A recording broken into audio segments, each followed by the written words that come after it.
మనందరినీ తీసుకుపోయి తాకట్లో పెడుతుండు తమ్ముళ్ళు. మీరందరూ యువత అంతా ప్రజాశాంతి పార్టీలో చేరాలని మనస్ఫూర్తిగా కోరుకుంటున్నాను అన్నారు. ఆయన పాపం చిక్కుపోయి చాలా రోజులు అవుతుంది, ఆయన బ్రెయిన్ దెబ్బతిని ఎవరికైనా చూపించాలి హాస్పిటల్కి. పాపం ఆయన ఒకప్పుడు ఆయన అపాయింట్మెంట్ దొరకడమే చాలా దేశ నాయకులకే గగనమైపోయేది. అలాంటి మహానుభావుడు ఆ చిప్పు దొబ్బిన తర్వాత పిచ్చి కుక్కలా మాట్లాడుతున్నాడు. ప్రత్యేకించి పవన్ కళ్యాణ్ గారి గురించి, చిరంజీవి గారి గురించి, అలాగే పవన్ కళ్యాణ్ గురించి మాట్లాడుతూ నాగబాబు గారిని అయితే మరీ తీవ్రంగా విమర్శిస్తున్నాడు. బుద్ధి లేకుండా మాట్లాడతాడు అతను. శాంతి దూత అంటాడు, సన్నాసి దూత అయిపోయాడు. మరి ఏం చేయాలి మరి అతన్ని? ఇప్పుడు ఆయన చేసిన కష్టం అండి. 10 సంవత్సరాలు పవన్ కళ్యాణ్ గారు వెనకాల తిరిగి తిరిగి తిరిగి తిరిగి తిరిగి లాస్ట్ చేసి ఆయనకి ఎంపీ సీట్ వస్తుంది అనుకున్న టైంలో కూటమి కలిసిన తర్వాత పాపం ఎంపీ సీట్ కూడా తగ్గి ఇంట్లో తిరిగిన వాళ్ళందరికీ సీట్లు ఇచ్చుకుంటా పోతే మరి జనసేన కార్యకర్తలు ఏం కావాలి, జనసేన సెకండ్ గ్రేడ్ లీడర్లు ఏం కావాలి, జనసేన నాయకులు ఏం కావాలి సార్? జనసేన నాయకులు లీడర్లు వాళ్ళకే వస్తాయండి. అంటే ఎక్కువ కష్టపడిన అంటే ఇప్పుడు నాగబాబు గారికి ఇవ్వాల్సిన పని లేదు కదా, తమ్ముడికి డిప్యూటీ సీఎం ఉంది, ఉంటే ఆయనకున్నట్టే కదా, మరి ఎందుకు తీసుకున్నారు మళ్ళీ ఎమ్మెల్సీ? ఏమండి ఒక మాట చెప్తున్నా, ఒక ఇంట్లో 2 పదవులు ఉండడం తప్పేం కాదు. ఇక్కడ లేవా? ఇక్కడ ఎన్ని పదవులు లేవు? టీఆర్ఎస్లో ఎన్ని పదవులు లేవు? అలా చెప్పుకుంటే 5-10 మంది కూడా ఉన్నారు. నేనేమంటానంటే ఒక నిబద్ధత కలిగిన నాయకుడు, ఒక నిజాయితీ కలిగిన నాయకుడు నాగబాబుకు దిక్సూసి కలిగిన నాయకుడు. అలాంటి వ్యక్తి మంత్రి పదవిలో ఉంటే ఆ రాష్ట్రానికి మంచి జరుగుతుంది అని మేము ఆలోచిస్తున్నాం. చాలా మంది ఉంటారు, నాలంటలు కూడా ఉన్నారు పోరాటం చేసేవాళ్ళు.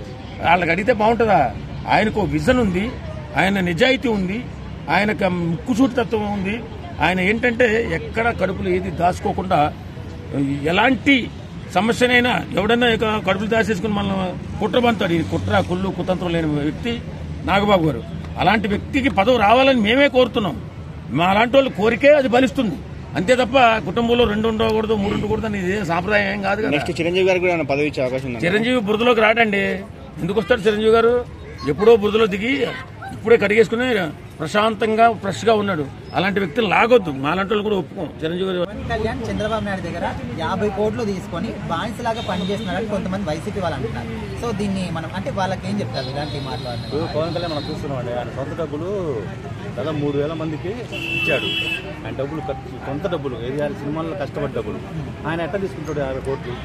ఆయన అసలు లంచం అనేది అసలు పరిపాలన కూడా అని అంట ఒక నమ్మకంతో ఉన్నాడు.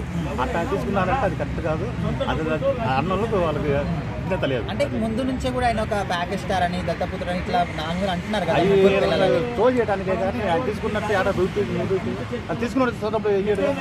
అది ఒకటి గుర్తుపెట్టుకోవాలి ఎవరైనా.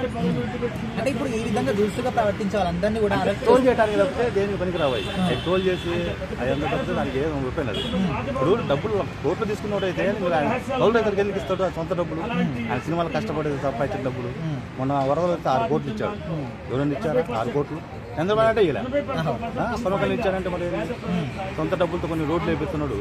ఇది కొన్ని గవర్నమెంట్ లేకపోతే అట్లా ఆయన తీసుకునే కాదు, దాన్ని మనం అనుకోకూడదు అసలు ఆ మాట. అంటే ఈ విధంగా మాట్లాడే వాళ్ళందరినీ కూడా అరెస్ట్ చేస్తున్నప్పటికీ ఇంకా రెచ్చిపోయి మాట్లాడుతుంది. దీనికి ఎప్పుడు ముగింపు కలుగుతారని? దీనికి ముగింపు అయితే ఇప్పుడు లేదనిపిస్తుంది. వాళ్ళు అంటూనే ఉంటారు, ఎన్ని జరుగుతూనే ఉంటాయి. కామన్. నమస్తే. సో ఇప్పుడు పవన్ కళ్యాణ్ చంద్రబాబు నాయుడు దగ్గర నెలకి 50 కోట్లు తీసుకొని బానిసలాగా పనిచేస్తున్నారు చంద్రబాబు నాయుడు కోసం అని అంటున్నారు కొంతమంది వైసీపీ వాళ్ళు. సో మీరు ఏం చెప్తారమ్మా? కాదు, జగన్ వేస్ట్ కాడు. జగన్కి అసలు ఏం తెలియదు, రాజకీయం తెలియదు. శివాజీ సినిమాలో శ్రీయాన్ని తీసుకెళ్ళిపోయాడు 10 వల్ల. మన శంకరు వెళ్ళి డైరెక్ట్ వాళ్ళ నాన్నతో మాట్లాడి బతిలాడు తీసుకొచ్చాడు షూటింగ్ ఆగిపోతే. అంటే ఆయనకి తెలియదు, రాజకీయం తెలియదు చెప్పాలంటే. వాళ్ళ నాన్న దేవుడు, మళ్ళీ ఆయన గౌరవిస్తా. సరే ఇప్పుడు పవన్ కళ్యాణ్ కిందికి లాగుతారు కదా, వాళ్ళ గురించి చెప్పు. ఆయన హీరో హీరోకి జీరోకి తేడా ఉంటది. పవన్ కళ్యాణ్ కిందికి లాగాలి అనుకుంటున్నారు 50. ఎవరు లాగలేదండి. పవన్ కళ్యాణ్ లాగాలంటే దేవుడు దిగి రావాలి కిందకి. అసలు పవన్ కళ్యాణ్ టచ్ చేసే మొగడే పుట్ల. ఇంకా తొడగొట్టు మళ్ళీ అసలు తొడగొట్టు చెప్తున్నా. పవన్ కళ్యాణ్ అన్నా, నిన్ను ఎవరు ఏం చేయాలన్నా నీకోసం మేము అభిమానం ఉన్నాం. అభిమానం ఉంది, ప్రేమ ఉంది, ఆప్యాయత ఉంది, అనురాగం ఉంది, అనుబంధం ఉంది. 5 హత్యలు నేను చేయలే, హత్య చేస్తాను. అయితే పవన్ కళ్యాణ్ గురించి ఎవరు మాట్లాడదు. అన్న ఈసారి మరి పిఠాపురంలో సభ జరుగుతుంది కదా, ఎంతమంది వస్తారని అనుకుంటున్నారన్న? ఈసారి పవన్ కళ్యాణ్ పక్కా అండి. పిఠాపురంలో సభ జరుగుతుంది కదా, ఎన్ని లక్షల మంది వస్తారని అనుకుంటున్నారన్న? ఇటు పిఠాపురంలో పక్కా పవన్ కళ్యాణ్ వస్తారు. ఎంతమంది రావచ్చు సభకి రేపు? రేపా 100% 50 లక్షల మంది వస్తారు ఖచ్చితంగా. 50 లక్షల మంది. మీరు వెళ్తున్నారన్నా? నేను పక్కా వెళ్తున్నా. ఫస్ట్ నేనే ఉంటా పక్కనే. అంతేనా? స్టేజ్ ఎక్కుతున్నారా? స్టేజ్ కాదు, కొంచెం ఎక్కుతారు.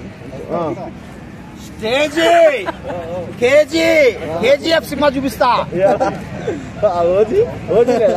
ఓజీ వద్దు, మనకి పీజీ కావాలి. మీరు